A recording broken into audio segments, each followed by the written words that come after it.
the aptly named Anna Singer is here on Burgh Vivant tonight. You are a busy lady. I am a busy lady. I like it that way. Well, busy is good, as we always say, because, you know, typically we catch our performing artists maybe right before a production, but we're catching you right in the middle of one. In the middle of Sweeney Todd, Right, which is of all one of things. the best things in the world. Meat pies galore. Right, and murder and shaving and what else? What other elements can we pull out of that? There are rose petals. There's a little bit of Cockney and everything. Oh, that's and true, too, yes, yeah. yes. She's a wonderful character, and she's trying to tell Sweeney Todd how much she loves him, and proves it by doing whatever she can for him, and he's totally clueless. Including, you know, disposing of people in her Yes. bake shop. Is this a spoiler to really talk about what happens in this at this point, since a lot of people know this musical? Not at all. I mean, Sweeney Todd, some people, they hear the name Sweeney Todd, and of course it's based on the Penny Dreadfuls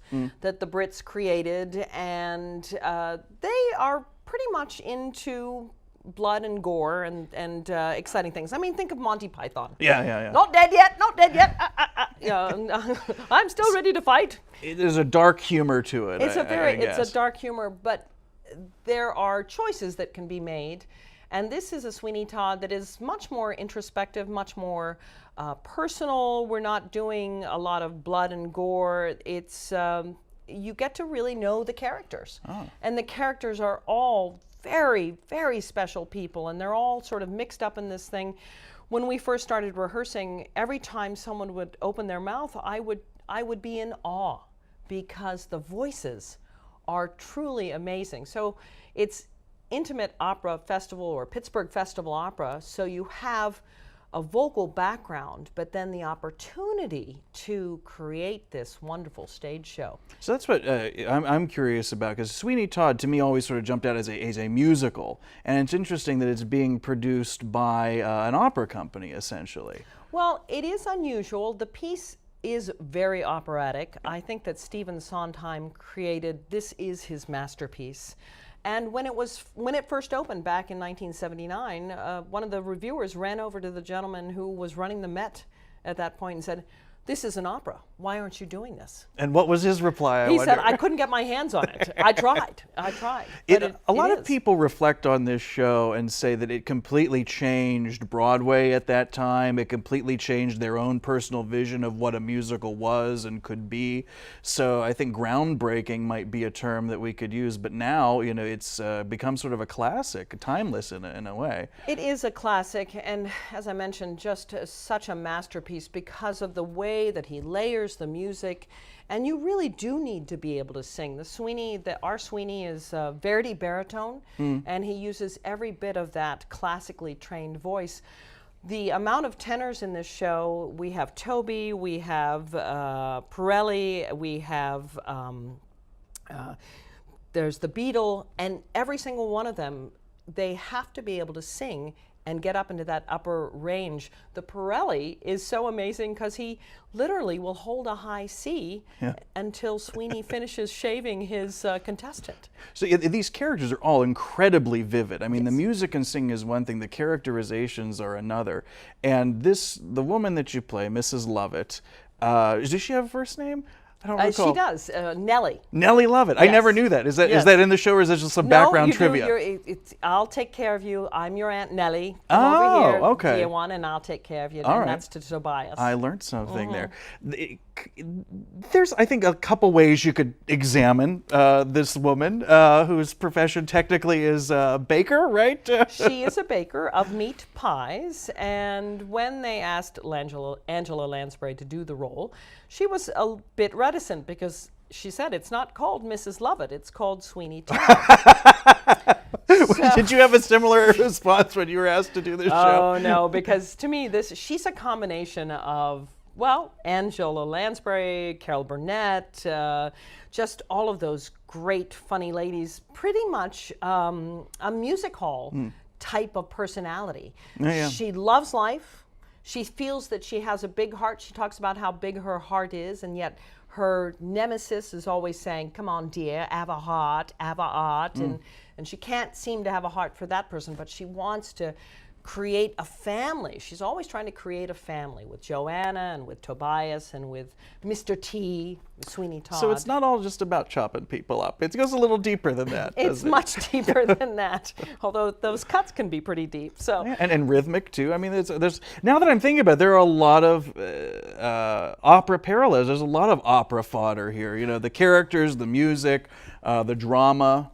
The drama. And when we're doing some of the pieces, and when she first starts to suggest the possibility, because these are hard times in London right now. Times is hard. Times is odd. Times is odd, exactly.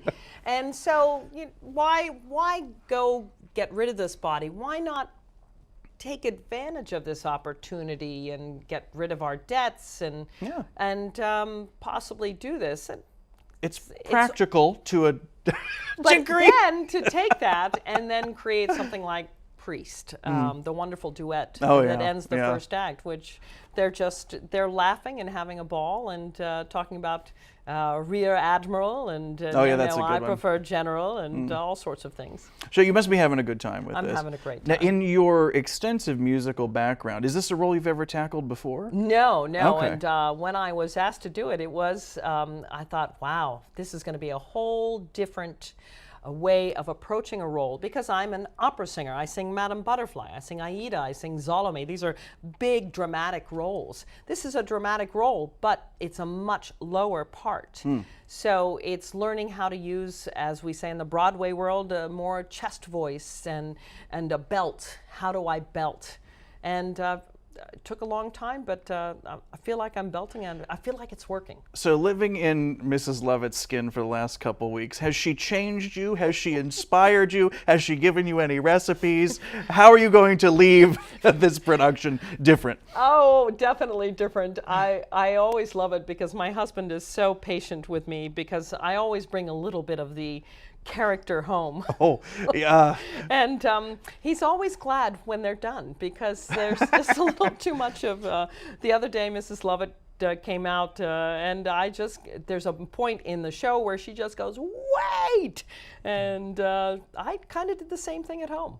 So I bring them home. The characters sort of purvey my life and become a part of my life, which is fine. But it's nice to let them go, too. She is a gift that keeps on giving. She is. I'm not sure my husband would say that, but yes. We will. It'll all be over in a couple weeks, yes, right? It will be. Now, again, it's really interesting that we're catching you right in the middle of this run. Having been in it for a couple of performances now, we got 4 more left, the 15th, 20th, or 3 more, 15th, 20th, 22nd. Well, there's actually one out at, I think, St. Barnabas. Oh, okay. So that is a performance Friday night, and then at Winchester Thurston Saturday, and then the 20th, which is a Thursday evening, and then another Saturday. The last performance is a Saturday matinee. Right, the 22nd, I believe. So a couple chances to see it. We've got to get out there. And you know what, having done the show now a few times there, is there a moment in particular that you just look forward to every night? Something that we maybe can watch out for and say, oh, that's Anna's favorite part? Well, I'm going to say that the Priest, the duet, where we end the first act, but I love the whole arc of the story. There's a moment with Toby, where he sings one of the great hits, which is Nothing's Gonna Harm You. Yeah. And I love listening to Pretty Women, which is a scene right before the... I love listening to Pretty Women, too. There we go, yeah. But and the ensemble, City on Fire, driving and all of this music that, once again, just layers on top of layers. And at one point, there's, in the second act, Todd is sort of slitting throats, and yet it's this bright, happy, jumpy, fabulous move. Dum, bum, bum, bum, bum, bum, bum. Yeah, I'm recalling it now. It's been years since I've seen it. Yeah. But all in all, what do you feel the unique stamp is that Pittsburgh Festival Opera is putting on this, for those who have seen it before or never seen it before? Well, if you've never seen it before, don't read anything about it, because there's some things that can be a surprise. Don't read the synopsis beforehand. What's nice about this one is the way it's set. It's sort of an Edward Gorey thing where we're in a drawing room and everyone's a guest at a party.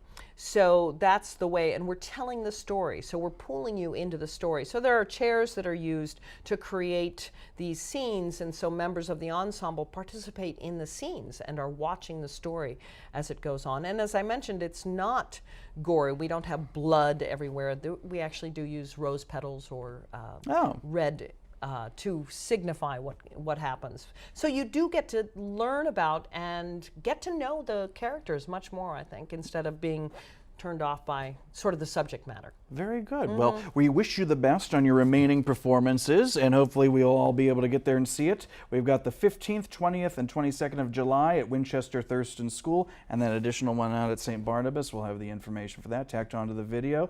Break a leg. Thank you. Miss Thank Singer. You. All the best to you. Chopping of legs. Yes. You know? Yes. Slice a leg.